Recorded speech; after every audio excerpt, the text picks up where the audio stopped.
Hi friends, welcome to Shobana's நெடில் studio. இந்த வீடியோவில் நம்ம சாரியில் ஃபால்ஸு ஸ்டிச் பண்ணுறதை பற்றி தான் பார்க்க போகிறோம். நீங்கள் இப்போ தான் ஃபஸ்ட் டைம் என்னுடைய வீடியோ பார்க்குறீங்க அப்படின்னா சப்ஸ்கிரைப் பண்ணி பக்கத்தில் இருக்கிற பெல் பட்டனையும் கிளிக் பண்ணி வச்சுக்கோங்க. அப்போ தான் நான் போடுற வீடியோஸ்லாம் உங்களுக்கு நோட்டிஃபிகேஷனாக வரும்.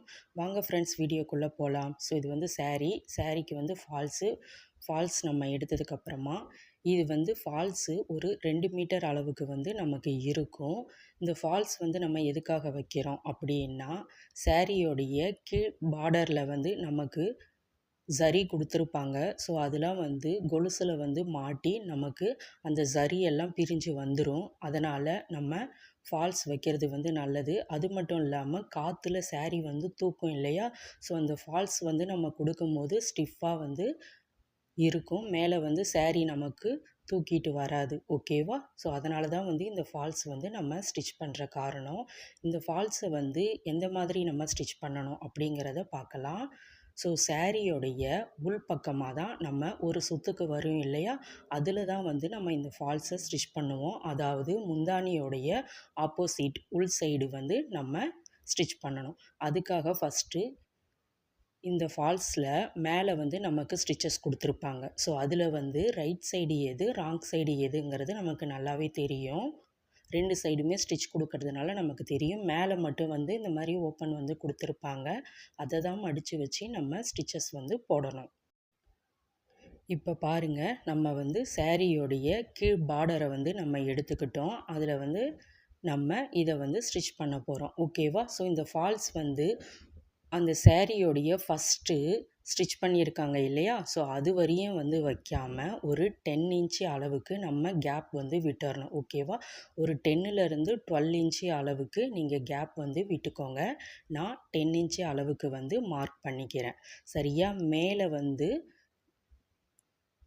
இன்ச் டேப்பை வச்சு மேலேருந்து கொண்டு வந்து கீழே 10 இன்ச்சு அளவுக்கு நம்ம அப்படியே மார்க் பண்ணிக்கிறோம். ஸோ இதை வந்து மார்க் பண்ணினதுக்கப்புறமா அந்த ஃபால்ஸை வந்து நான் எப்படி மடித்து ஸ்டிச் வந்து போடுறேன் அப்படிங்கிறத பாருங்கள். ஸோ ஃபஸ்ட்டு மிஷினோடைய சாரீ கலருக்கு தான் வந்து நீங்கள் த்ரெட்டு வந்து எடுக்கணும். ஓகேவா? ஃபால்ஸ் கலருக்கு எடுக்காதீங்க. ஏன்னா ஃபால்ஸ் கலருக்கு சப்போஸ் எடுத்திங்கன்னா உங்களுக்கு சாரீக்கு மேலே இருக்கக்கூடிய த்ரெட்டு வந்து கலர் வந்து டிஃப்ரெண்ட்டாக தெரியும். அதனால் சாரீ கலருக்கே நீங்கள் த்ரெட்டை எடுத்துக்கோங்க.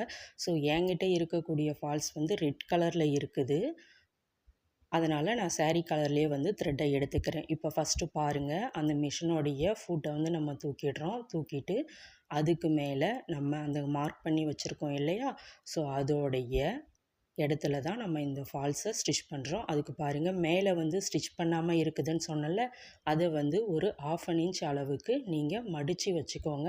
ஸோ உங்களுக்கு இந்த மாதிரி மடித்து வைக்க கஷ்டமாக இருக்குது, தைக்க முடியல அப்படின்னா நீங்கள் ஃபஸ்ட்டு இந்த சைடும் லாஸ்ட்டு சைடும் வந்து ஒரு தையல் வந்து ஓட்டி வச்சுக்கோங்க. சரியா? நான் அப்படியே மடித்து வச்சு ஸ்டிச் வந்து போடுறேன். இப்போ பாருங்கள், நல்லா மடித்ததுக்கப்புறமா அதை நல்லா ப்ரெஸ் பண்ணோம்னா நமக்கு அந்த மடிப்பு வந்து கரெக்டாக வந்துடும். ஸோ அதோடு அப்படியே கொண்டுக்கிட்டு போயிட்டு நம்ம அந்த மார்க் பண்ணியிருக்கக்கூடிய இடத்துல நான் அந்த ஃபால்ஸை வச்சு ஃபஸ்ட்டு ஒரு ரஃப் ஸ்டிச் வந்து நம்ம போட்டுக்கிறோம். ஓகேவா? ஸோ பேக் ஸ்டிச்சுன்னு வந்து சொல்லுவாங்கள்ல, அதுதான் பேக் ஸ்டிச் வந்து நம்ம போட்டுக்கணும். ஒரு 2 டைம் வந்து பேக் ஸ்டிச் போட்டு அதுக்கப்புறம் அந்த ஃபால்ஸோடைய ஸ்டிச் மேலேயே வந்து நம்ம ஸ்டிச்சை வந்து கொண்டுட்டு போகிறோம். ஓகேவா? ஸோ அது வந்து அந்த சாரியை வந்து நீங்கள் பார்டர் அளவுக்கு வந்து வைக்காமல் சாரி வந்து கரெக்டாக ஒரு அளவுக்கு இல்லைன்னா கொஞ்சம் கேப் விட்டு நம்ம ஃபால்ஸை வந்து மேலே கொஞ்சம் தூக்கி வச்சு தான் ஸ்டிச் பண்ணணும். சாரியோடைய அளவுக்கே ஃபால்ஸை வந்து வச்சு ஸ்டிச் பண்ணாதீங்க. ஏன்னா உங்களுக்கு ஃபால்ஸ் வந்து சாரி கட்டும்போது சாரிக்கு அடியில் ஃபால்ஸ் வந்து தெரியும் இல்லையா? அதனால் ஒரு நூல் அளவுக்கு நம்ம கேப் விட்டுட்டு அதுக்கப்புறமா ஃபால்ஸை வந்து அப்படியே நம்ம ஸ்டிச் பண்ணுறோம். ஓகேவா? நான் எப்படி ஸ்டிச் பண்ணுறேன் அப்படிங்கிறத பாருங்கள். ஸோ வீடியோ வந்து ஸ்கிப் பண்ணாமல் பாருங்கள். அப்போ தான் வந்து உள்ளே என்ன விஷயங்கள் சொல்லியிருக்கேன் அப்படிங்கிறது உங்களுக்கு புரியும். ஸோ இப்போ அந்த இடத்துல நம்ம பேக் ஸ்டிச் போட்டு அப்படியே கண்டினியூவாக வந்து நம்ம ஸ்டிச் வந்து போட்டுக்கலாம். ஸோ கண்டினியூ ஸ்டிச்சாக வந்து நான் கடைசி வரையுமே வந்து போடுறேன். இது ஒரு மெத்தடு. ஸோ இதே ஃபால்ஸை வச்சு நம்ம இன்னொரு மெத்தடும் வந்து ஸ்டிச் பண்ணலாம். அதை வந்து நான் நெக்ஸ்ட் வீடியோவில் உங்களுக்கு அப்லோட் பண்ணுறேன். ஸோ இதே மாதிரியே நம்ம லாஸ்ட்டு வரையும் வந்து ஸ்டிச் பண்ணிக்கிறோம். லாஸ்ட்டு வரையும் ஸ்டிச் பண்ணதுக்கப்புறமா கடைசியில் வந்து என்ன பண்ணணும் அப்படிங்கிறதையும் நான் உங்களுக்கு சொல்லிடுறேன். அதே மாதிரி ஞாபகம் வச்சுக்கோங்க, ஃபால்ஸ் வந்து நமக்கு மேலே கொஞ்சம் கேப் விட்டு தான் வந்து நம்ம ஸ்டிச் வந்து போடணும். சரியா? சாரியோடைய கரெக்டான அளவுக்கு அப்படியே ஸ்டிச்சஸ் வந்து நம்ம போடக்கூடாது. அட்லீஸ்ட் ஒரு அளவுக்கு இல்லைனா கொஞ்சம் கேப் விட்டாவது நம்ம ஸ்டிச் வந்து போடணும். நீங்கள் ஃபால்ஸையும் சாரியையும் ஒன்றா சேர்த்து வச்சு ஸ்டிச் வந்து பண்ணாதீங்க. கொஞ்சம் கேப் விட்டு பண்ணுங்கள். இல்லைனா சாரீ கட்டும்போது நமக்கு ஃபால்ஸு அடியில் வந்து தெரியும். அதனால தான் நம்ம இந்த மாதிரி வந்து நான் சொல்கிறது. ஸோ அதனால் வந்து நீங்கள் ட்ரை பண்ணி பாருங்கள். சாரீ ஃபால்ஸ் வச்சு நீங்கள் வந்து பிகினராக உள்ளவங்க கூட சாரீ ஃபால்ஸ் எப்படி ஸ்டிச் பண்ணுறது அப்படிங்கிறத வந்து நம்ம ஈஸியாக இந்த வீடியோ பார்த்தே நம்ம வந்து கற்றுக்கலாம். ஓகேவா? ஸோ இப்போ வந்து நான் லாஸ்ட்டு வரையும் வந்து ஸ்டிச் வந்து போட்டுக்கிறேன். போட்டதுக்கப்புறமா அந்த ஃபூட்ரை வந்து நான் மேலே தூக்கிக்கிறேன். பாருங்கள், மேலே தூக்கிட்டு கீழேயும் வந்து நம்ம அதே 1/2 இன்ச் அளவுக்கு மடித்து வச்சுக்கிறோம். ஓகேவா? ஸோ நான் எப்படி மடித்து வச்சுருக்கேன் அப்படிங்கிறத பாருங்கள். இந்த மாதிரி பண்ண உங்களுக்கு கஷ்டமாக இருக்குதுன்னா ஃபஸ்ட்டு நான் சொன்னல மேலேயும் கீழேயும் ஃபால்ஸை நீங்கள் தனியாக வச்சே ஸ்டிச் பண்ணிக்கோங்க. ஓகேவா? ஸோ இந்த மாதிரி வந்து நம்ம ஸ்டிச்சஸ் வந்து போட்டுக்கிறேன். இப்போ அந்த ஃபூட்டை வந்து நான் மேலே தூக்கிட்டு சாரியை வந்து எப்படி ரொட்டேட் பண்ணுறேன் அப்படிங்கிறத நீங்கள் பாருங்கள். வீடியோ வந்து ஸ்கிப் பண்ணாமல் பாருங்கள். அப்போ தான் வந்து உங்களுக்கு புரியும். ஓகேவா? ஸோ சாரியை இதே மாதிரி அப்படியே ரொட்டேட் பண்ணிக்கிறோம். ரொட்டேட் பண்ணிவிட்டு மறுபடியும் வந்து அந்த ஃபூட்டரை வந்து நம்ம கீழே இறக்கிட்டு மறுபடியும் நம்ம ஸ்டிச்சஸ் வந்து போட்டுக்கிறோம். ஓகேவா? ஸோ இதே மாதிரி தான் வந்து நம்ம ஸ்டிச் வந்து போடணும். ஸோ இடையில அந்த மாதிரி சாரியை வந்து நம்ம தேய்ச்சி விட்டு தான் ஸ்டிச் வந்து போடணும். நீங்கள் ஃபால்ஸை வச்சதும் சாரீ அப்படியே கண்டினியூவாக கொண்டு போகக்கூடாது. ஓகேவா? இப்போ பாருங்கள், மறுபடியும் அந்த லாஸ்ட்டுக்கு நான் ஸ்டிச்சை கொண்டு வந்துட்டேன். மறுபடியும் வந்து ஃபூட்டரை மேலே தூக்கிட்டு நீடில் மட்டும்தான் உள்ளே இருக்கணும். ஓகேவா? நீடில் வந்து வெளியில் எடுக்கக்கூடாது. நீடில் உள்ளே இருக்கணும். ஃபூட்டரை மட்டும்தான் மேலே தூக்கணும். தூக்கிட்டு மறுபடியும் அந்த சாரியை வந்து நான் ரொட்டேட் பண்ணுறேன் பாருங்கள்.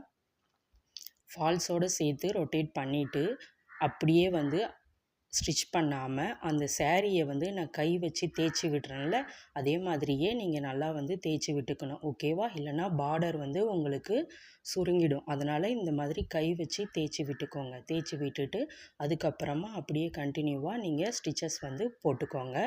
ஸோ கரெக்டாக வந்து பண்ணணும். ஏன்னா சாரீ ஃபால்ஸில் வந்து கொஞ்சம் மிஸ்டேக் ஆனாலுமே உங்களுக்கு வந்து வேஸ்ட் ஆகிடும். கஸ்டமர் வந்து திட்டுவாங்க இல்லையா? அதனால் கரெக்டாக வந்து ஸ்டிச்சஸ் வந்து போட்டுக்கோங்க.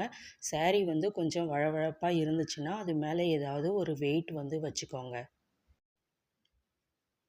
இப்போ பாருங்கள், கண்டினியூவாக வந்து நம்ம ஸ்டிச் பண்ணிக்கிறோம். ஸோ சாரியை வந்து நல்லா இழுத்து விட்டு நல்லா தேய்ச்சி அதுக்கப்புறமா தான் நான் ஸ்டிச் வந்து போடுறேன். ஸோ இதே மாதிரியே தான் ஸ்டிச் போடணும். நீங்கள் பாட்டுக்கு ஏனோ தானோன்னு ஸ்டிச்சஸ் வந்து போடக்கூடாது. ஓகேவா?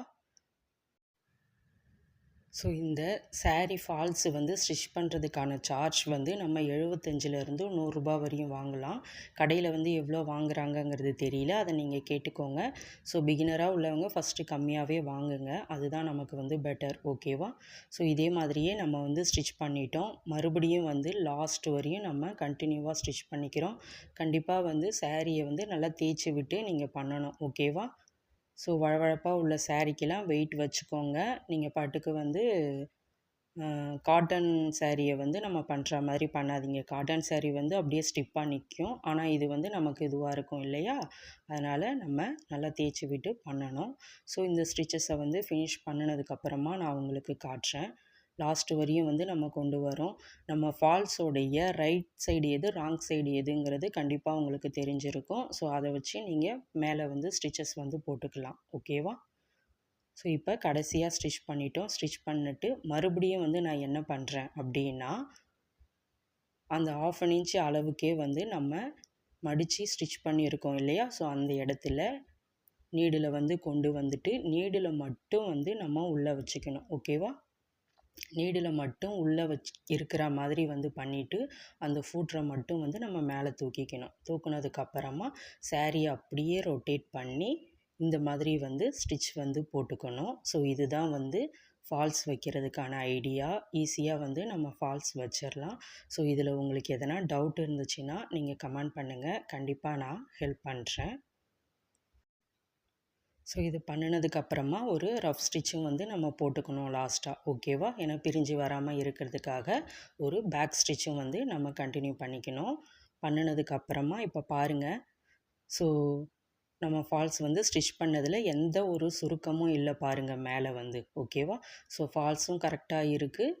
மேலே இருக்கக்கூடிய சாரியோடைய பார்டரும் கரெக்டாக இருக்குது. அந்த மாதிரி த்ரெட்டு பாருங்கள். உள்ளே வந்து நமக்கு ரெட் கலர் ஃபால்ஸு த்ரெட்டு வந்து நம்ம சாரியில் தான், சாரீ கலருக்கு தான் நான் த்ரெட்டை வந்து எடுத்திருக்கேன். ஸோ அதையுமே உங்களுக்கு நான் காட்டுறேன். இது எல்லாமே வந்து ஒரு சின்ன சின்ன ஐடியா தான்.